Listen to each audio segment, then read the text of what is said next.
Alors au final, est-ce que tu penses que les flammes jumelles existent? Et qu'est-ce que tu penses des, entre guillemets, jumeaux réunis? Ce que je peux reprocher à certaines chaînes flammes jumelles, c'est entretenir une certaine dépendance, bien qu'ils disent que le but c'est de revenir à soi et regarder donc ses blessures, mais on te laisse dans la croyance que, trois petits points. Je pense que c'est une histoire de discours et de manière d'aborder les choses. Donc ça, c'est un commentaire de MI8319 de la planète Turion de l'autre dimension, qui a posté ça donc sous ma vidéo Flamme jumelle versus psychologie. Et je vais répondre aux différentes questions parce que c'est vraiment intéressant parce que dans ce parcours dit de guérison, on va passer par plein d'étapes et donc par un certain nombre de systèmes de croyances. Et il y a certaines choses sur lesquelles on veut s'accrocher qui fait perdurer du coup la personne dans ce chemin épineux alors qu'il pourrait en sortir beaucoup plus vite que prévu.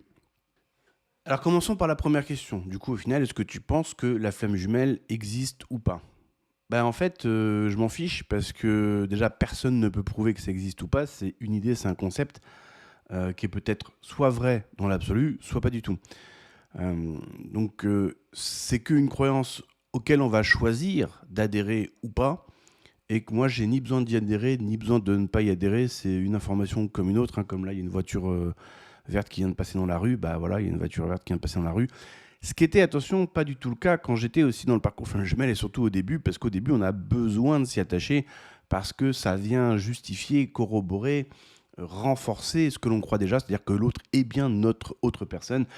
Mais là, c'est génial parce qu'en fait, on a la sécurité que l'autre, c'est bien notre autre, puisqu'on nous dit que ce qu'on a vécu correspond au parcours ou à l'armature flamme jumelle, et qu'en plus, on nous dit que si là, c'est un peu la merde, c'est normal, ça fait partie du parcours. Donc, ah, bon, ça va, je me suis pas trompé. Mais il n'y a que les gens qui sont dans le doute qui ont besoin de s'accrocher à un système de croyance ou à une version des faits. Eh ouais. Ce qui n'est pas le cas quand t'es en complétude, parce que quand t'es en complétude, en fait, comme tu as récupéré finalement ton autonomie émotionnelle, écoute, c'est vrai, c'est vrai ou c'est pas vrai. Hein. C'est pas plus important que de savoir s'il y a des extraterrestres qui sculptent sur la face cachée de la Lune ou pas. Si c'est le cas, kiffez les gars. Hein. Qu'est-ce que je vous dis Si c'est pas le cas, c'est pas le cas. Ce qui n'est pas le cas quand tu es en complétude, puisque du coup, ton bien-être intérieur, vu que tu as récupéré ton autonomie émotionnelle ou un certain alignement intérieur, du coup, cet alignement, il ne dépend pas de si l'autre est ton autre, s'il revient pas, s'il t'écrit pas. C'est complètement indépendant de ça, en fait. D'où ce travail de guérison. Donc, en fait, finalement, est-ce que la flamme jumelle existe ou pas? Moi, à l'heure actuelle, c'est une information comme une autre. C'est pas plus important de savoir si y a des extraterrestres sur la face cachée de la Lune ou pas. S'il y en a, c'est cool pour eux. Et s'il y en a pas, il y en a pas, quoi. C'est relégué à ce niveau-là. Donc il n'y a pas de résistance, il n'y a pas d'aversion, il n'y a rien. Par contre, là où ça devient intéressant, c'est effectivement attention, parce que quand on est encore dans le parcours familial, là effectivement c'est là où j'alerte dessus, c'est attention, c'est juste une idée sur laquelle toi tu choisis de faire ce que tu veux. D'y croire, pas d'y croire à moitié, de prendre ce qui t'intéresse, parce qu'il y a des enjeux psychologiques à le faire. Quand tu es en complétude, il n'y a plus d'enjeux, c'est juste une donnée parmi tant d'autres en fait. Question suivante, qu'est-ce que tu penses des jumeaux dits réunis? J'en pense que comme la flamme jumelle, c'est quelque chose qu'on ne peut pas dire que c'est vrai ou que ça ne l'est pas, puisque c'est une idée, et que personne ne peut prouver que c'est vrai, qu'il n'y a pas d'étalon de mesure pour montrer que c'est vrai, on est en plein système de croyance, c'est-à-dire que soit j'ai envie d'adhérer à l'idée flamme jumelle, soit pas en fait. Et du coup, quand on est dans le parcours flamme jumelle, forcément on va adhérer à une certaine partie du récit, parce que ça, au moins dans l'idée que ça te promet que l'autre c'est la bonne personne et que ça vient te justifier que c'est la bonne personne. Mais le point important, c'est pas ça. Le point important ici pour cette question, c'est que l'armature de la dynamique dite flamme jumelle, c'est l'armature d'une relation où au début tout a super bien démarré, tu es persuadé que c'est la bonne personne, ensuite ça part en sucette, mais tu es persuadé que la relation finira par marcher. Et dans cette armature-là, tu vas avoir pléthore de gens qui vont s'y retrouver. Des victimes de pervers narcissiques, des borderline avec des narcissiques, des évitants avec des anxieux, des chaotiques avec des évitants. Tu vas retrouver, par exemple, un passif agressif avec, avec son conjoint ou sa conjointe. Bref, un anxieux avec un schizoïde. Tu vas retrouver pléthore de profils psychologiques qui se retrouvent dans cette armature. Et du coup, dans tout ce lot de gens, tu vas avoir des gens qui vont faire des vidéos flammes jumelles, quoi, et qui vont s'annoncer réunis. Et dans ce lot, voici ce qu'on trouve.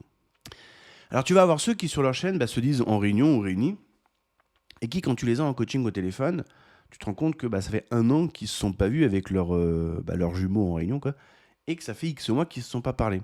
Mais pour autant, ils s'annoncent comme étant réunis sur leur chaîne. Et du coup, je leur dis, non, parce que dans le dictionnaire, réunir, tu vois, il y a marqué réunir, définition, quoi, tu vois, des mots, quoi. Rassemblement des choses éparses. Donc là, je vois bien les choses éparses, ça j'ai bien compris dans ce que tu m'expliques, mais le rassemblement, j'ai du mal à le voir quand même. Et pourtant, j'ai des lunettes, je suis assez ouvert d'esprit, j'ai fait un éveil spirituel, donc a priori, je devrais le voir, mais là, j'entends plutôt séparation, tu vois. Et du coup, sur YouTube, ça passe mieux, parce que si tu te dis réunis, le message implicite que tu envoies aux gens qui t'écoutent, c'est j'ai fait le parcours, j'ai travaillé sur moi, donc je suis arrivé à une certaine étape du parcours, c'est-à-dire la réunion, c'est-à-dire le Saint Graal que tu as quand tu as fait tout ton travail. Sauf que quand tu es en coaching, tu te rends compte qu'ils ont les mêmes problèmes que tout le monde et que ça n'a toujours pas été réglé, que ça a été bien maquillé, bien masqué à travers du tirage de tarot, de ce que tu veux, de n'importe quel maquillage, mais que la personne est toujours dans le mal-être et qu'elle se raconte ce qu'elle veut se raconter. Fin de l'histoire. Le problème, c'est que de tous ceux qui se disent réunis et qui finalement sont dans ce cas-là, c'est-à-dire qui se disent réunis mais qui ne le sont pas, quel est le pourcentage de ces gens-là ? Ça, je sais pas. Après, il y a ceux qui vont s'annoncer donc flammes jumelles réunies et qui avaient leur chaîne qui parlait de réunion et leur chaîne a été éliminée avec le temps, a été désactivée, suspendue, détruite, t'appelles ça comme tu veux. Peut-être parce qu'ils se sont rendus compte que ça avait cassé, encore une fois, avec leurs flammes jumelles réunies. Du coup, ils sont plus en séparation et du coup, ils sont plus là, quoi. Mais à l'époque, ça bougeait les foules parce qu'ils s'annonçaient réunis. Mais qu'au bout de 6 mois, ils se sont rendus compte que ça avait répété. Bref. Après, tu as ceux qui ont encore leur chaîne YouTube et qui s'annoncent réunis. Mais là, en ce moment, ils sont avec Jacques, mais il y a 6 ans, ils étaient avec Pierrot. Et puis du coup, maintenant, parce qu'il faut expliquer comment c'est que c'est une personne différente, parce que tu es censé n'avoir qu'une flamme jumelle, ça t'explique qu'en fait, Pierrot était une fausse flamme jumelle quand à l'époque, la personne disait que c'était une vraie, et que maintenant, puisqu'il y a Jacques, du coup, Jacques est la vraie, et Pierrot était la fausse. Et du coup, on se rend compte juste comme ça que ça sent un peu le merdier quand même, hein. En termes d'explication, ça sent un peu le déni de la réalité qu'on essaye de masquer au travers de n'importe quelle explication, tu vois. Et puis après, tu as vraiment ceux qui honnêtement, en fait, ont eu une dynamique flamme jumelle chaotique, machin, etc., la fameuse armature et tout, mais qui était peut-être un peu anxieux, l'autre un peu évitant, et puis au final, la relation a pu se faire. Puis ces gens-là sont peut-être honnêtement, se présentent en couple, etc. Bon, après, tu as ceux qui se présentent en couple, mais qui ne font pas rêver non plus, et qui sont persuadés de flamme jumelle. Il y a aussi ce type de gens-là. Mais ceux, je parle, où ça se passe relativement bien et qu'ils sont honnêtes dans leur démarche, ben oui, pourquoi pas.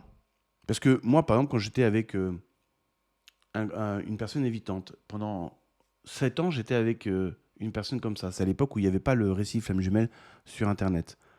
Quand du coup, j'ai rencontré des fausses flammes jumelles après, puis après j'ai rencontré la vraie, enfin qui est peut-être une fausse, on ne sait pas trop. Bref, mais qu'à un moment, tu as accès au discours EVJ. Je me suis amusé comme ça à retracer toutes les relations amoureuses que j'ai eues avant, des courtes comme des longues, etc., pour savoir qu'est-ce qui correspondait à ça. Puis je me suis rendu compte que cette relation de 7 ans correspondait à 98,5% à tous les critères de la flamme jumelle. Donc à l'époque, durant les séparations et puis retrouvailles, parce qu'il y en a plusieurs aussi de cette relation de 7 ans, si j'avais eu connaissance du récit flamme jumelle, qui n'était pas vraiment sur Internet à l'époque, j'aurais dit, oui, je suis flamme jumelle. Imagine que même la mère de cette personne-là pouvait pas me blairer. Faisait tout pour qu'en soum-soum, le couple éclate. Du coup, même l'énergie tierce, la mère, nous mettait des bâtons dans les pattes. Et donc, du coup, j'aurais dit, mais je suis flamme jumelle. Et puis, quand il y a les retrouvailles, ça y est, le runner a eu conscience bien, donc tu peux interpréter les trucs comme tu veux. Et cette personne-là, je la connais depuis 20 ans, et on est toujours en contact, on est toujours amis. Et c'est intéressant parce que du coup, tu te rends compte que tu peux appliquer cette feuille de calque, en fait, ce legging, à toute relation qui rentre dans l'armature flamme jumelle, en fait. Du coup, n'importe qui peut s'estimer flamme jumelle.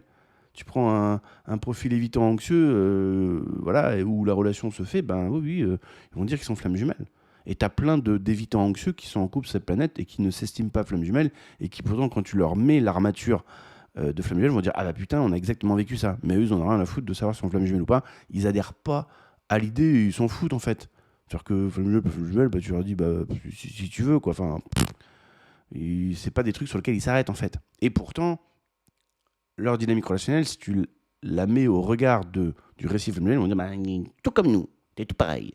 Donc tout est une question au final d'adhésion psycho-émotionnelle à une idée. Ici, on va l'appeler flamme jumelle. Et donc, du coup, aussi de tes attentes. Et le vrai travail de guérison, pour passer du profil anxieux à sécure, bah, c'est le détachement intérieur par rapport à une idée, à un concept, etc. Et en fait, c'est là que le travail se joue. Le problème, c'est qu'en fonction de où on est dans le parcours, à quel degré on est noyé finalement dans notre psycho-émotionnel, dans nos pensées, dans nos ressentis, nos émotions et tout, et qu'on s'y accroche parce finalement, ça nous donne une certaine identité, ça nous donne une certaine vivance. Et on n'a pas forcément envie de s'en séparer. Et c'est tout ça, le travail de l'éveil spirituel. C'est d'aller regarder que finalement, tu es noyé dans une rivière ou un torrent, que ça va à droite à gauche, donc ouais, tu te sens vivant parce que tu ressens des trucs et tout, mais est-ce que c'est vraiment là où tu veux aller ? Et est-ce que si tu veux monter sur la berge, tu y arrives ? Est-ce que tu veux ressauter dans le torrent, tu peux le faire ? Ben, en général, tu es dans le torrent, fin de l'histoire. Et tu n'arrives pas à en sortir. Et même si tu veux en sortir, tu n'y arrives pas. D'où le fameux travail sur soi. Et c'est là que ça devient intéressant. Et on en revient à ce que disent les bouddhistes, c'est-à-dire que le but de la méditation est de se libérer du contrôle et de l'emprise que le torrent, c'est-à-dire les pensées, le flot de pensées, a sur nous. Le problème, c'est que tout ça, c'est mixé avec une sorte d'identité qu'on a de nous-mêmes, bref, notre vision de nous-mêmes, qu'on a peur de perdre, etc., qui fait que du coup, le choix qu'on fait, ça va être d'adhérer à des systèmes de croyances qui finalement vont dans le sens de ce que croit notre inconscient. Mais le but, c'est pas d'aller dans le sens de ce que croit notre inconscient, c'est de faire que notre inconscient aille dans le même sens de là où nous, on veut aller. Mais pour que nous, on puisse aller là où on veut aller vraiment, ben, faut arrêter d'être influencé par l'inconscient.